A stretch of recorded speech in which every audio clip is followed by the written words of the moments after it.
اما بعد فاعوذ باللہ من الشیطان الرجیم بسم اللہ الرحمن الرحیم لا يتخذ المؤمنون الكافرین اولیاء من دون المؤمنین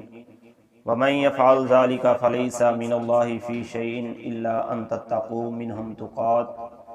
ويحذركم الله نفسه والى الله المصير صدق اللہ العظیم۔ سورۃ آل عمران آیت نمبر 28 ہے۔ اللہ تعالیٰ فرماتے ہیں مسلمان کافروں کو اپنا دوست نہ بنائیں مسلمانوں کے سوا، اور جو ایسا کرے گا اسے اللہ سے کچھ لینا دینا نہیں مگر یہ کہ تم ان سے کچھ ڈرو، اور اللہ تمہیں اپنے غضب سے ڈراتا ہے اور اللہ ہی کی طرف پھرنا ہے۔ تو اس آیہ مبارکہ میں اللہ تعالیٰ نے اہل ایمان کو کافروں کی دوستی سے منع فرمایا ہے، اور کافر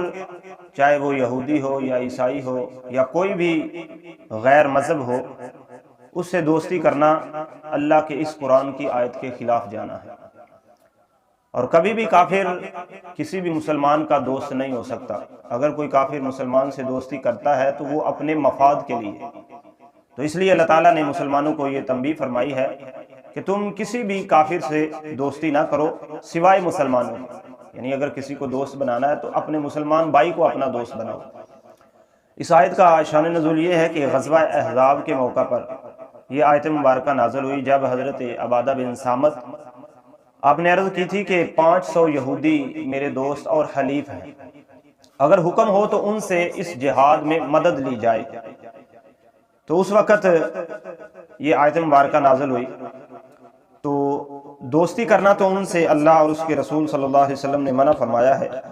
مگر ان سے جہاد میں مدد لینا جب سخت ضرورت ہو یہ جائز ہے۔ جیسا کہ اب ہماری جو پاکستانی فوج ہے اس میں غیر مسلم بھی فوجی ہیں، تو اس لحاظ سے جب ضرورت ہو تو غیر مسلم سے بھی مدد لی جا سکتی ہے جنگ کے دوران۔ تو آگے اللہ تعالیٰ نے فرمایا کہ جو مسلمانوں کو چھوڑ کر کسی اور کو دوست بنائے گا تو اس کو اللہ تعالیٰ سے کچھ لینا دینا نہیں مگر یہ کہ تم ان سے ڈرو۔ تو اس آیت سے تقیہ جو ہے اس سے منع کیا گیا ہے۔ تقیہ یہ ہوتا ہے کہ بندہ اپنی مستی میں رہے، جو کوئی کرتا ہے اچھا کر رہا ہے کری جائے، برا کر رہا ہے کری جائے، کوئی اس کو روکنے ٹوکنے والا نہ ہو۔ تو جو دوست، جو لوگ برائی کو برائی نہ سمجھیں اور اچھائی کو اچھائی نہ سمجھے، بس جو جہاں لگا ہے لگا رہے کری جائے اور خود اپنے طور طریقے کے مطابق چلتا رہے، تو یہ تقیہ ہوتا ہے۔ تو ایسا نہیں ہونا چاہیے، بلکہ مسلمان کی یہ شان نہیں ہے۔ مسلمان وہی ہوتا ہے جو اچھے کو اچھا اور برے کو برا کہے۔ تو اس کے ساتھ ساتھ اگر کہیں پر وہ روکنے کی کوشش کرتا ہے برائی کو لیکن برائی نہیں رکتی تو پھر وہ وہاں سے ہجرت کر سکتا ہے، جیسا کہ ہمارے نبی صلی اللہ علیہ وآلہ وسلم مکہ میں جب اعلان نبوت فرمایا تو وہ مکے کے کافر جو نبوت سے پہلے آپ کو صادق اور امین کے لقب سے یاد کرتے تھے وہی سارے آپ کے مخالف ہو گئے۔ تو اب وہاں پر رہنا دشوار ہو گیا، تو اللہ تعالیٰ کے پیارے محبوب نے اللہ کے حکم سے وہاں سے ہجرت فرمائی اور مدینہ شریف چلے گئے۔ اگر آپ چاہتے تو وہاں چپ کر کے بھی رہ سکتے تھے، لیکن آپ نے اللہ کے پیغام کو پہنچانا تھا، اور وہ پیغام یہی تھا کہ کھلم کھلا اللہ کی توحید کا اعلان کیا جائے۔ اسی طرح امام علی مقام حضرت امام حسین رضی اللہ تعالیٰ عنہ، اگر آپ بھی چاہتے تو خاموشی سے مدینہ شریف میں بیٹھ جاتے، ٹھیک ہے یزید جو کر رہا ہے کرے، لیکن آپ نے تقیہ نہیں کیا، بلکہ آپ میدان میں آئے اور لوگوں کو اللہ تبارک و تعالیٰ کی اور پیارے محبوب صلی اللہ علیہ وسلم کی شریعت کے مطابق عمل کرنے کی کوشش کی، تو جس کے نتیجے میں یہ سارا واقعہ کربلا جو ہے یہ پیش آیا۔ تو اس سے پتہ چلتا ہے کہ تقیہ جو ہے یہ جائز نہیں ہے، بلکہ اللہ تبارک و تعالیٰ نے جو علم دیا ہے، جتنا دیا ہے، اس کو بوقت ضرورت چھپانا نہیں چاہیے بلکہ ظاہر کر کے لوگوں تک پہنچانا چاہیے۔ تو اللہ تعالیٰ فرماتے ہیں کہ تم کو اللہ ہی کی طرف پھرنا ہے، یعنی جتنی بھی زندگی بندہ گزار لے، اچھائی میں گزارے یا برائی میں، ایک دن آخر دنیا چھوڑ کر اللہ کی بارگاہ میں حاضر ہونا ہے۔ تو اس لیے یہ مہینہ رمضان المبارک کا اللہ تعالیٰ نے ہمیں عطا کیا ہے کہ ہمیں دنیا میں رہتے ہوئے جانے انجانے میں غلطیوں کا سامنا کرنا پڑ جاتا ہے، غلطیاں ہو جاتی ہیں، تو یہ مہینہ اللہ کی طرف سے ہماری بخشش کا ذریعہ بن کر آیا، تو ہمیں چاہیے کہ ہم اس کی قدر کریں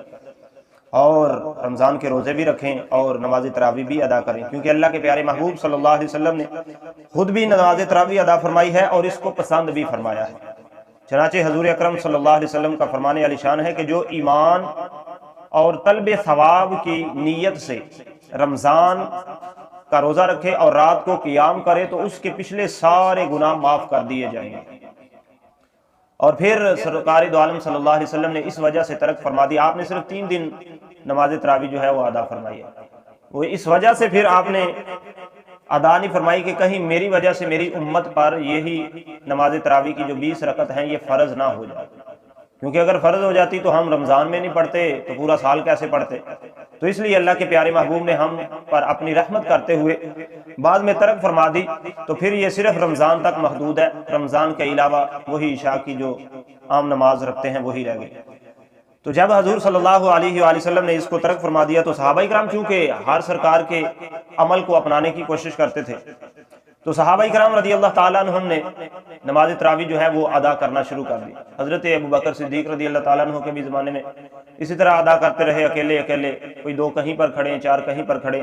اسی طرح حضرت فاروق اعظم رضی اللہ تعالیٰ عنہ کا جب زمانہ آیا تو اس وقت بھی یہی حال تھا کہ لوگ جدا جدا نماز تراویح ادا کرتے تھے۔ مسجد نبوی شریف میں رش ہوتا تھا، لیکن 2-4 ایک سائڈ پہ ہو کر پڑھ رہے ہیں، 10 ایک سائڈ پہ ہو کر پڑھ رہے ہیں، کوئی اکیلا پڑھ رہا ہے۔ تو جب ایک دن حضرت فاروق اعظم مسجد میں آئے تو دیکھا کہ صحابہ کرام ایسے نماز ادا کر رہے ہیں، تو آپ نے فرمایا کہ میں یہ مناسب خیال کرتا ہوں کہ ان سب کو ایک امام کی اقتداء میں جمع کر دیا جائے۔ تو لہٰذا آپ نے حضرت ابی بن قعب رضی اللہ عنہ، صحابی رسول ہیں جو کہ اس وقت قرآن کے بہت ماہر تھے اور قرآن بڑی اچھی آواز میں پڑھتے تھے،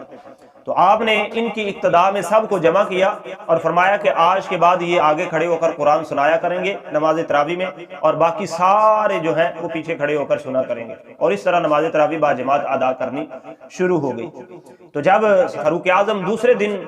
اسی ٹائم مسجد میں آئے تو دیکھا کہ حضرت ابی بن قعب آگے امام بنے ہیں اور باقی تمام صحابہ کرام پیچھے کھڑے ہو کر نماز تراویح ادا کر رہے ہیں۔ تو جب آپ نے یہ دیکھا تو آپ بہت خوش ہوئے اور ساتھ ہی فرمایا نعمت البدعۃ ھذہ، یعنی یہ کتنی اچھی بدعت ہے۔ تو اب اس روایت سے معلوم ہوتا کہ ہر چیز جو نئی ہو وہ بری نہیں ہوتی، جو چیز اچھی ہو وہ اچھی ہے اور جو بری ہے وہ بری ہے۔ تو یہ فاروق اعظم رضی اللہ عنہ کی سنت کے مطابق نماز تراویح جو ہے یہ باجماعت ادا کی جا رہی ہے، جبکہ آپ سے پہلے باجماعت ادا نہیں کی گئی تھی۔ تو ہم باجماعت ادا کر رہے ہیں، تو اس میں اللہ کے پیارے حبیب صلی اللہ علیہ وسلم کی حدیث مبارکہ بھی ہے کہ میری سنت کو بھی لازم پکڑو اور میرے خلفائے راشدین کی سنت کو بھی لازم پکڑو۔ تو اب ہم فاروق اعظم کی سنت پر ادا کرتے ہوئے، جماعت جو ہے یہ فاروق اعظم کی سنت ہے اور نماز تراویح جو ہے یہ رسول اللہ صلی اللہ علیہ وسلم کی سنت ہے۔ تو دعا ہے اللہ اپنے حبیب کا صدقہ ہمیں نماز تراویح کی پابندی اور دیگر عبادات بھی پابندی کے ساتھ کرنے کی توفیق عطا فرمائے۔